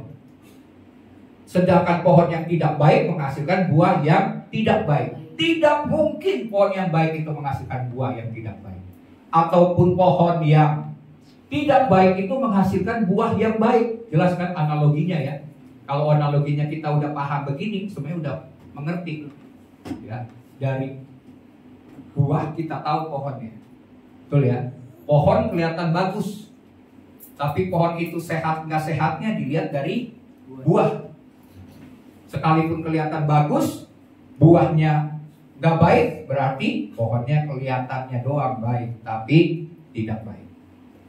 Dan setiap pohon yang tidak menghasilkan buah yang baik pasti ditebang dan dibuang ke dalam api. Yesus katakan, Yesus nggak kompromi. Pohon yang tidak menghasilkan buah yang baik maka ditebang.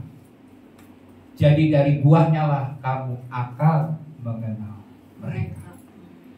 Ya, jadi di sini kalau kita benar menerima kebenaran ini, kita akan diluputkan dari tipu daya, tipu muslihat iblis. Karena mereka itu Yesus katakan dan Paulus katakan serigala yang buas. 2 Korintus 11 ayat 13 sampai 15. 2 Korintus 11 ayat 13 sampai 15. Jadi kita belajar nih. Kenapa saya terus jemaat belajar hal-hal ini supaya apa? Supaya jangan terkena dengan ajaran-ajaran yang demikian. Karena sekali kita mengalaminya itu seperti gini. Tahu sistem cuci otak, betul kan? Kenapa teroris-teroris itu berani bayar harga untuk nyawanya sendiri, berkorban bagi dirinya sendiri? Dia melakukan hal-hal yang demikian karena kenapa? Karena kan misalnya dia ditawarkan setelah mati akan dapat upahnya sekian. Dia berani bayar harga. Karena kenapa? Karena mereka tahu, mereka sudah dicuci otaknya, sehingga mereka berani menyerahkan nyawanya dia untuk mendapatkan upah yang dia pikir akan dia dapatkan di surga. Jadi mereka berani. Itu cuci otak. Jadi kalau kita sudah sampai kepada otak kita sudah dicuci dengan ketidakbenaran, kita menganggap ketidakbenaran itu adalah sebuah kebenaran yang bahkan akan menyesatkan kita dan membuat kita tidak dapat diselamatkan. Ayat 13 ya, dari ayat 13 sampai 15. Sebab orang-orang itu adalah rasul-rasul palsu. Ada banyak nanti pengajar-pengajar palsu, Yesus katakan akan banyak di akhir zaman ini rasul-rasul palsu. Pekerja-pekerja curang, hati-hati. Suka nipu, suka bohong, suka melakukan hal-hal yang tidak mencerminkan sebagai pekerja-pekerja Tuhan. Terus yang menyamar sebagai rasul-rasul Kristus, mungkin menyatakan dirinya, mungkin ini saya hamba Tuhan, nyamar sebagai rasul-rasul. Terus ayat 14, hal itu tidak usah mengherankan, sebab iblis pun menyamar sebagai malaikat terang. Firman Tuhan katakan kamu gak usah heran. Iblis aja bisa menyamar sebagai malaikat terang, pura-pura, padahal dia adalah iblis. Dia menyamar. Oke, terus ayat 15. Jadi bukanlah suatu hal yang ganjil jika pelayan-pelayannya juga pelayan-pelayannya iblis ini menyamar sebagai pelayan-pelayan kebenaran. Dan itu akan dilakukan, itu salah satu strategi iblis. Dia pakai orang-orang yang menyamar, ya, nggak jelas, tapi menyatakan diri sebagai pelayan-pelayan kebenaran. Kesudahan mereka akan setimpal dengan perbuatan-perbuatan mereka. Tuhan akan menghakimi orang-orang demikian. Tapi bagian kita adalah mengujinya. Amin. Jangan terbawa dengan ajaran-ajaran yang menyesatkan. Karena kenapa? Karena itu akan membinasakan kita juga. Jadi mari kita saling membangun, kita saling menguatkan dalam kebenaran. Karena itu yang Tuhan inginkan. Saya mau cerita satu kesaksian. Ada, oke singkat juga ya. Ya, ada seorang anak Tuhan. Dia ini sudah melayani. Jadi pelayanannya terakhir singer.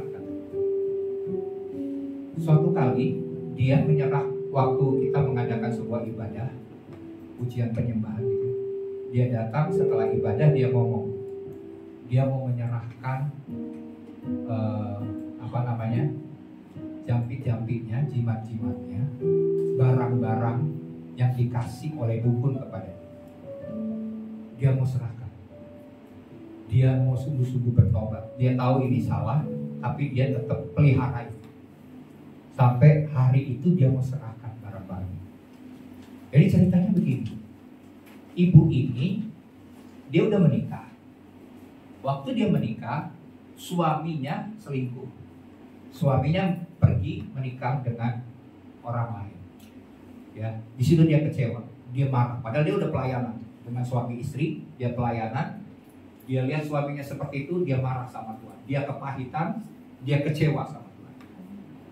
Terus karena dia ini punya anak cukup lumayan banyak, dia kan harus membiayai kehidupan daripada anak-anaknya. Dia punya usaha, tapi usahanya belum bisa mencukupi kebutuhan anak-anak. Apa yang dia lakukan? Dia datang ke dukun. Karena ada yang bilang, udah kamu datang ke dukun, siapa tahu usaha kamu bisa berhasil. Akhirnya dia datang ke dukun. Dia pergi ke dukun untuk supaya usahanya bisa berhasil, supaya dia bisa mencukupi kebutuhan anak-anak. Waktu dia pergi ke dukun, dia dikasih jampi-jampi, dikasih jimat dan semua hal untuk usahanya bisa sukses berhasil. Dan dia melakukan itu bertahun-tahun. Dia tetap melayani Tuhan di gereja sebagai singer. Ya, di sini kita lihat dia tetap melakukan hal demikian dan dia tetap melakukan dua-duanya jalan. Itu kan nggak berkenan, ya. Itu disesatkan, dia disesatkan. Sampai akhirnya dia tahu itu salah, dia bertobat. Ya, jadi di sini kita belajar bahwa kenapa gereja kadang-kadang masih atau tidak peka. Ada pelayan-pelayan yang masih terlibat dengan okultisme, tapi dipercayakan melayani di gereja.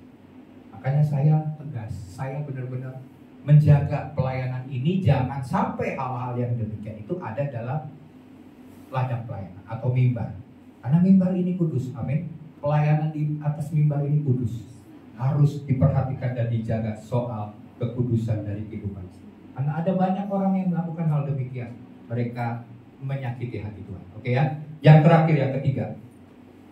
Yang ketiga, kesabaran dalam penderitaan. Wahyu 2 ayat yang ketiga berkata begini. Dan engkau tetap sabar dan menderita oleh karena namaku, dan engkau tidak mengenal lelah. Ya, slide-nya. Yang terakhir. Slide-nya. Nah, mereka tetap bertahan dan tidak goyah saat menghadapi penderitaan karena keyakinan iman mereka kepada Kristus. Jadi jemaat Efesus tetap bertahan. Mereka tidak goyah sekalipun menghadapi penderitaan. Mereka tetap yakin, keyakinan iman mereka kepada Kristus. Terus slide berikut. Mereka tidak meninggalkan iman walaupun mengalami kesulitan. Penderitaan adalah salah satu batu uji tentang teguhnya iman seseorang kepada Kristus. Jadi sekalipun mereka mengalami penderitaan yang bertubi-tubi, yang begitu berat, mereka tidak meninggalkan iman mereka. Amin. Banyak orang Kristen, ya banyak, yang waktu mengalami penderitaan yang berat, mereka nggak sabar mengalami penderitaan. Dan bentuk dari ketidaksabaran mereka, kadang-kadang mereka sambil mengambil sebuah tindakan yang jauh, yaitu meninggalkan iman percaya. Mereka bilang gini, waduh ini kenapa Tuhan gak berkati saya nih? Saya harus mengalami penderitaan, yang lain udah berhasil, yang lain udah sukses. Pakai dukun, pakai cara apapun yang jahat. Kenapa mereka bisa berhasil? Saya ini sudah hidup benar, tapi belum diberkati Tuhan, belum sukses. Akhirnya mereka bisa meninggalkan iman mereka. Oleh karena hal-hal yang demikian. Karena kenapa? Tidak sabar dalam penderitaan. Jemaat Efesus memberikan teladan. Sekalipun mereka mengalami tantangan, penderitaan, persekusi, penganiayaan, ya, mengalami banyak hal yang tidak baik, tantangan-tantangan dalam hidupnya, mereka tidak pernah meninggalkan Tuhan. Penderitaan bagi mereka adalah salah satu batu uji apakah mereka punya iman yang teguh. Ya, jadi penderitaan itu sebenarnya Tuhan pakai untuk menguji iman kita. Apakah kita teguh dengan iman kita atau kita meninggalkan Tuhan. Nah, kunci untuk tetap kuat dalam penderitaan adalah dengan memandang kemuliaan yang Tuhan sediakan. Mari kita lihat 2 Korintus 4 ayat 17 dan 18 ya. 2 ayat ya. 2 Korintus 4 ayat 17 dan 18. Sebab penderitaan ringan yang sekarang ini mengerjakan bagi kami kemuliaan kekal. Amin. Jadi penderitaan ringan yang kita alami sekarang ini sebenarnya Tuhan sedang membuat lewat penderitaan itu kita mengerjakan hal-hal membuat bagi kemuliaan nama Tuhan, kemuliaan kekal yang melebihi segala-galanya. Terus jauh lebih besar daripada penderitaan kami. Ayat 18, jauh lebih besar daripada penderitaan kami. Sebab kami tidak memperhatikan yang kelihatan, melainkan yang tidak kelihatan. Karena yang kelihatan adalah sementara, sedangkan yang tidak kelihatan adalah kekal. Jadi bandingkan, kalau engkau sedang mengalami penderitaan, sabar alami penderitaan. Amin. Karena kenapa? Di balik penderitaan yang berat itu ada kemuliaan kekal yang disediakan.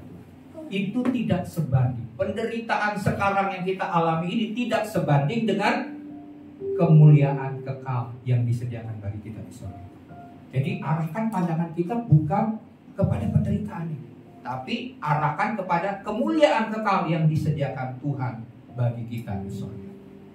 Ya, yang kelihatan ini yang sementara, betul kan? Ya memang yang sementara mungkin kita menderita, tapi yang nggak kelihatan itu yang kekal itu adalah upah yang Tuhan sediakan bagi kita. Amin. Jadi sabar, jangan tinggalkan iman kita, jangan kompromi dengan dosa, jangan melakukan hal-hal yang tidak berkenan di hadapan Tuhan. Karena Tuhan mau melalui penderitaan ini kita tetap kuat di tengah situasi itu. Jadi gini, kita harus melihat penderitaan itu bukan akhir. Amin. Penderitaan bukan akhir, tetapi penderitaan itu akan membawa kita kepada kemuliaan yang kekal. Kita akan dibawa Tuhan dari satu kemuliaan kepada kemuliaan yang besar. Lewat apa? Kadang-kadang lewat penderitaan yang berat. Ya, jangan lihat hal itu karena Tuhan telah menyiapkan hal-hal yang besar. Oke, jadi kita sudah belajar dari kehidupan jemaat di Efesus. Saya rindu iman kita terus bertumbuh. Amin. Jangan kita meninggalkan iman kita kepada Tuhan, tapi kita mau semakin dekat, semakin mengenal Tuhan, tidak kompromi dengan dosa, dan terus berjalan di dalam kebenaran. Oke, mari kita akan berdiri. Duduk dulu ya. Kita akan nyanyikan lagu ini dulu, karena sebentar kita juga akan menyiapkan hati untuk perjamuan kudus. Oke. Kita mau nyanyikan lagu ini biar ini jadi doa, jadi sebuah deklarasi kita kepada Tuhan. Tuhan, apapun yang terjadi, kami mau memilih untuk tetap setia kepada Tuhan. Kami mau tetap percaya, tetap mengandalkan Tuhan, sebab Engkaulah harapan kami dan Engkaulah sumber yang kami butuhkan. Terima kasih.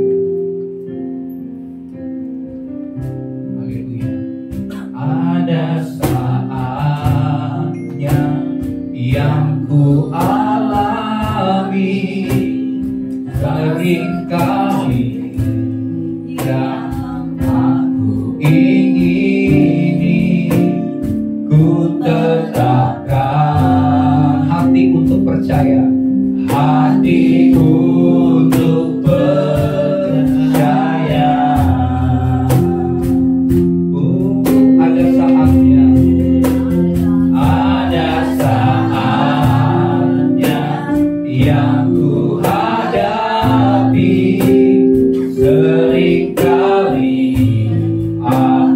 tak mengerti, ku memilih untuk tetap setia sampai akhir, sampai akhir hidupku.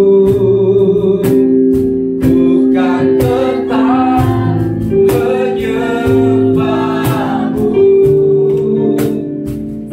melayanimu seumur hidupku, seumur hidupku,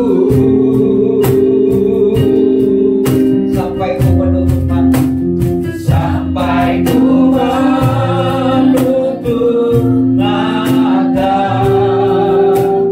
ku tetap mengasihimu, biar kau dapati ku hambamu yang setia.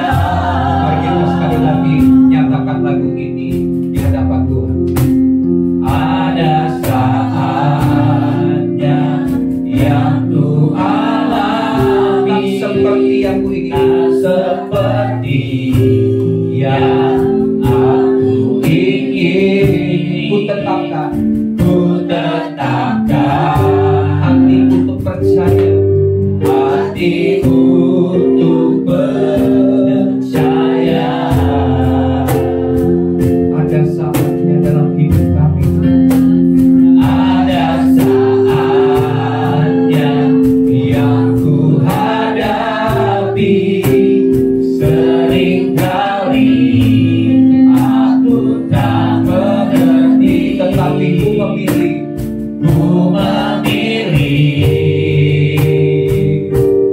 untuk tetap setia. Katakan sampai akhir, sampai akhir hidupku.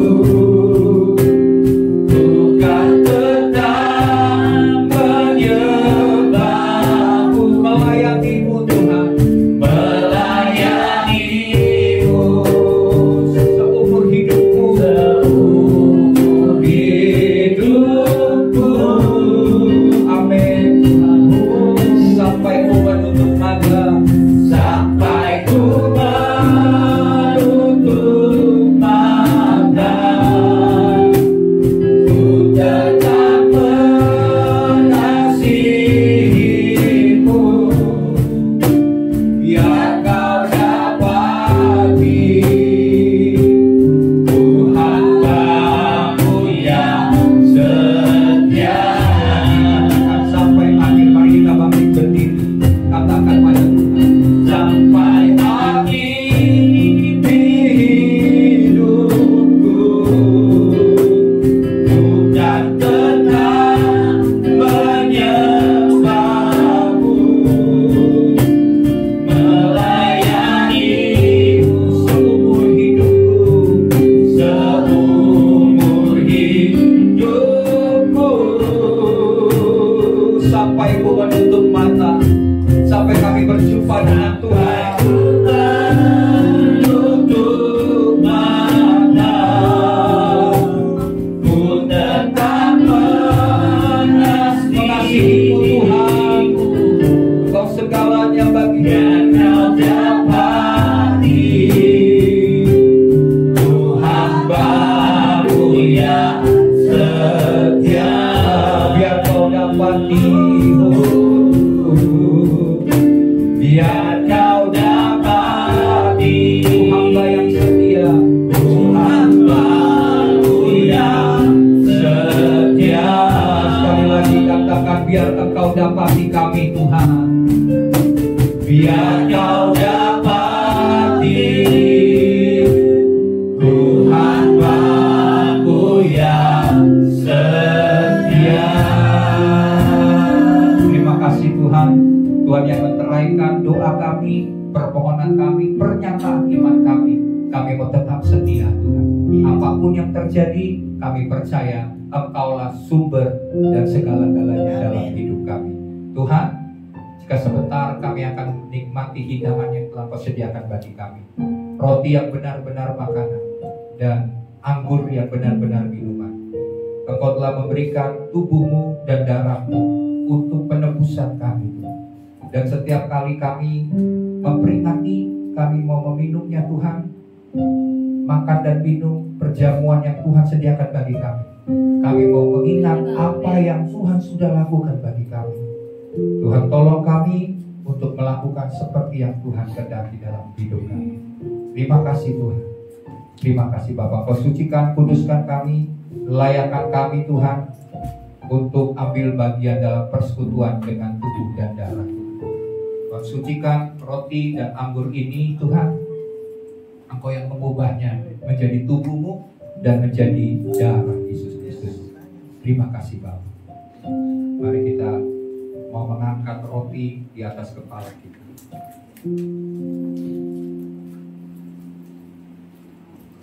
Terima kasih Tuhan. Terima kasih Tuhan.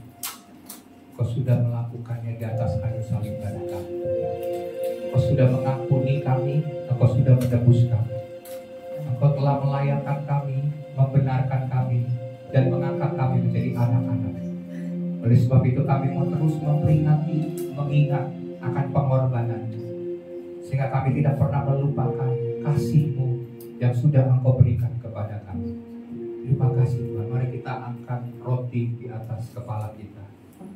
Sebab apa yang telah kuteruskan kepadamu telah aku terima dari Tuhan, yaitu bahwa Tuhan Yesus pada malam waktu Ia diserahkan mengambil roti, dan sesudah itu Ia mengucap syukur atasnya. Ia memecah-pecahkannya dan berkata, inilah tubuhku yang diserahkan bagi kamu. Perbuatlah ini menjadi peringatan akan aku. Mari sebelum kita makan roti ini, kita mengingat kepala yang telah dimahkotai itu, tangan yang dipaku, kaki yang diikat dan dipaku, lambung yang ditusuk dengan tombak sehingga keluar air dan darah. Bahkan Yesuslah dicambuk 39 kali lebih, kurang 1 kali, untuk bahkan dosa-dosa, untuk dosa-dosa kita, luka-luka memar. Firman Tuhan berkata, bilur-bilur yang berdarah itu menyembuhkan kita dari segala sakit penyakit. Terima kasih Tuhan buat pengorbanan di atas kayu salib. Sebelum kami makan, dengarlah firman yang berkata, bukankah roti yang telah dipecah-pecahkan ini adalah persekutuan dengan tubuh Tuhan? Mari kita makan dengan iman dalam nama Tuhan Yesus Kristus.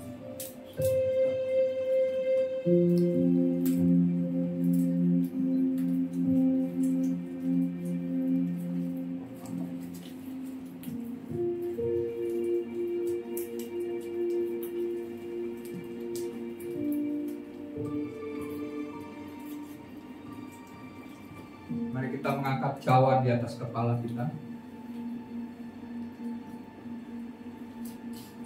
Demikian juga Ia mengambil cawan sesudah makan lalu berkata, cawan ini adalah perjanjian baru yang dimeteraikan oleh darahku. Perbuatlah ini setiap kali kamu meminumnya menjadi peringatan akan aku. Tuhan, kami mau mengingat perjamuan ini. Kami percaya cawan perjanjian yang baru ini adalah cawan perjanjian yang dimeteraikan dengan darah. Pada saat kami terima cawan perjanjian baru ini, kami terima kehidupan yang baru yang dimeteraikan dengan darah. Kami adalah milik usaha kami Tuhan. Tuhan akan melindungi kami dengan kuasa darah-Mu. Tuhan yang telah membasuh kami dengan darah-Mu Tuhan. Dan kami percaya kuasa darah Yesus berkuasa mengalahkan segala tipu daya tipu musnah iblis. Firman Tuhan berkata, kami mengalahkan iblis yang mendakwa hidup kami siang dan malam dengan darah anak domba dan dengan perkataan kesaksian kami. Tidak adalah dakwaan, tidak ada intimidasi daripada iblis yang dapat mendakwa kami. Sebab kami adalah milik Tuhan. Dosa-dosa kami telah ditebus dengan darah Yesus. Terima kasih Tuhan. Sebelum kami minum perjanjian yang baru yang dipeteraikan dengan darah adalah firman yang berkata, bukankah cawan yang olehnya kita mengucapkan syukur ini adalah persekutuan dengan darah Kristus? Mari kita minum, kita bersekutu dengan darah Kristus dalam nama Tuhan Yesus Kristus.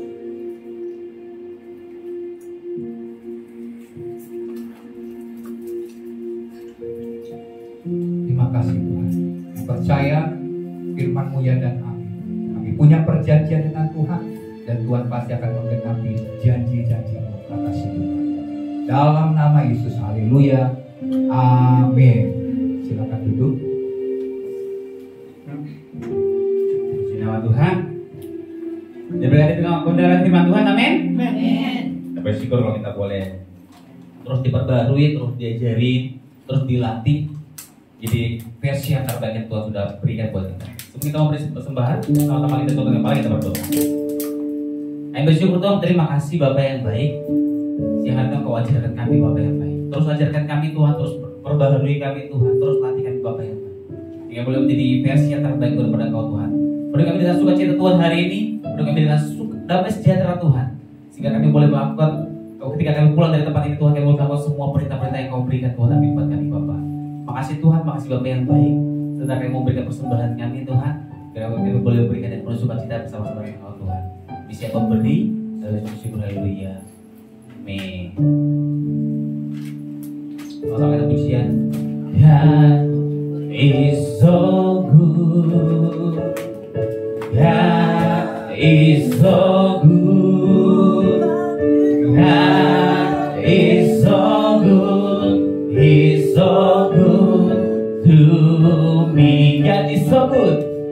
God is so good. God is so good. God is so good. He's so good to. One more time, say God is so good. God is so good. God is so good. God is so good.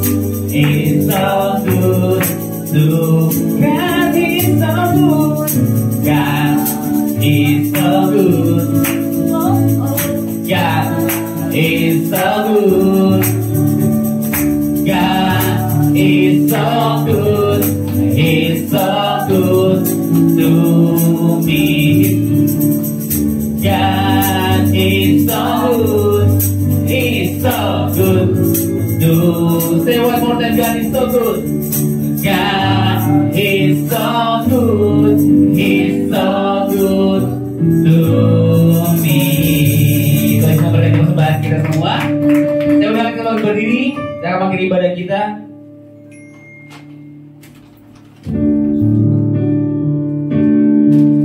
Yesus, apa arti hidupku bila tak Kau berikan nyawamu? Bila Kau tak berikan nyawamu yang terbaik, tersedia bagiku.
baik bagi kami. Terima kasih buat anugerah-Mu yang sudah Engkau limpahkan dalam hidup kami. Kami tidak pernah kekurangan sesuatu yang baik, karena Bapa kami telah menyediakan dan menyiapkannya bagi kami. Terima kasih Bapa. Di penghujung daripada ibadah ini kami bawa doa-doa kami. Tuhan berkati setiap pemberian persembahan yang kami bawa dengan sukarela, dengan sukacita Tuhan. Bahkan Kau memberkati baik mereka yang menabur melalui perpuluhan, melalui untuk pembangunan dan semua penyediaan untuk rumah Tuhan, untuk operasional gereja-Mu Bapa. Tuhan berkati segala pemberian-pemberian daripada jemaat Tuhan. Kami percaya apa yang kami tabur Tuhan tidak pernah sia-sia, karena itu akan membawa kemuliaan bagi nama Tuhan. Kerajaan Tuhan boleh diperluas sehingga Injil boleh disampaikan Tuhan, dan banyak jiwa boleh dimenangkan bagi Tuhan. Terima kasih Bapa. Kami juga berdoa Tuhan bagi jemaat yang sakit, yang lemah, yang tidak bisa hadir, yang sedang dalam pergumulan. Tuhan lawat, Tuhan pulihkan, Tuhan sembuhkan Tuhan, sehingga pada minggu depan mereka boleh hadir beribadah dan mereka boleh mengalami pengenalan, persekutuan dengan Tuhan lebih dalam lagi. Terima kasih Bapa. Kami juga bawa Tuhan akan jemaat-Mu yang hadir. Engkau tahu segala pergumulan hati kami Tuhan, dan Engkau yang telah menyediakan hal-hal yang baik bagi kami. Kami percaya janji Tuhan ya dan amin. Walaupun kami seringkali mengalami keadaan berat dan sulit, tapi Tuhan tidak pernah meninggalkan kami. Kasih-Mu, setia-Mu Tuhan sudah Engkau buktikan dan Engkau nyatakan, dan terus Engkau lakukan di sepanjang kehidupan kami. Buat kami terus berharap, tetap percaya, dan tetap setia melakukan bagian-bagian kami, yaitu melakukan firman Tuhan. Terima kasih Bapa. Kami juga berdoa Tuhan bagi bangsa dan negeri kami yang sedang mengalami situasi yang tidak mudah Bapa. Di tengah masalah ekonomi dan masalah-masalah yang terjadi di bangsa ini, kami bawa di hadapan-Mu Tuhan. Kami percaya Tuhan senantiasa pegang kendali atas Indonesia. Kami umat Tuhan hanya bisa berdoa Tuhan, sebab itu adalah bagian kami Bapa. Pakai pemerintah kami untuk boleh menegakkan kebenaran dan keadilan. Buat pemimpin-pemimpin bangsa kami hidup dalam takut akan Tuhan, sehingga kebijakan-kebijakan yang akan mereka buat membuat bangsa ini maju, bangsa ini sejahtera. Jauhkan dari segala perbuatan-perbuatan bahkan orang-orang jahat di negeri ini yang coba memecah belah bangsa ini, yang coba mencuri kekayaan bangsa ini.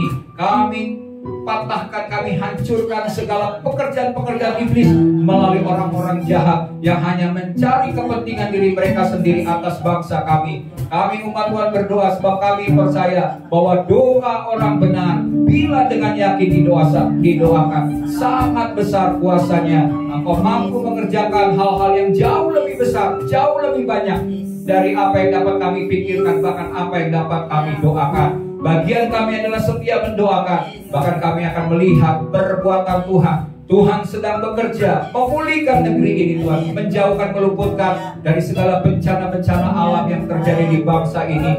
Tuhan luputkan Indonesia. Kami minta darah Yesus membungkus negeri ini dari Sabang sampai Merauke, dari Pulau Miangas sampai Pulau Rote. Dan kami rindukan Bapa, banyak jiwa diselamatkan Bapa.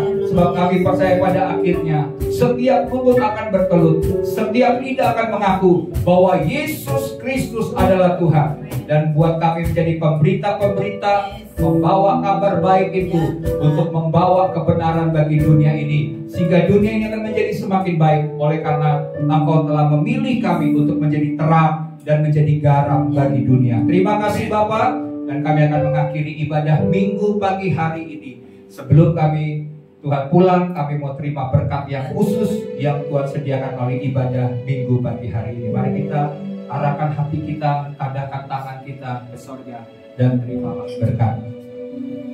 Tuhan memberkati hidupmu, memberkati keluargamu, memberkati pekerjaanmu, memberkati sekolahmu, kuliahmu, memberkati segala hal yang engkau kerjakan. Tuhan melindungi engkau dari segala hal yang jahat, sehingga pekerjaan iblis yang mencoba mencuri, membunuh dan membinasakan hidup kita tidak akan dapat menyentuh hidup kita dan keluarga kita. Tuhan akan menyinari engkau dengan wajahnya dan memberikan engkau kasih karunia yang berlimpah-limpah. Bahkan Tuhan menghadapkan wajahnya kepadamu dan memberikan engkau damai sejahtera yang melampaui segala akal, yang tidak dapat diberikan oleh dunia.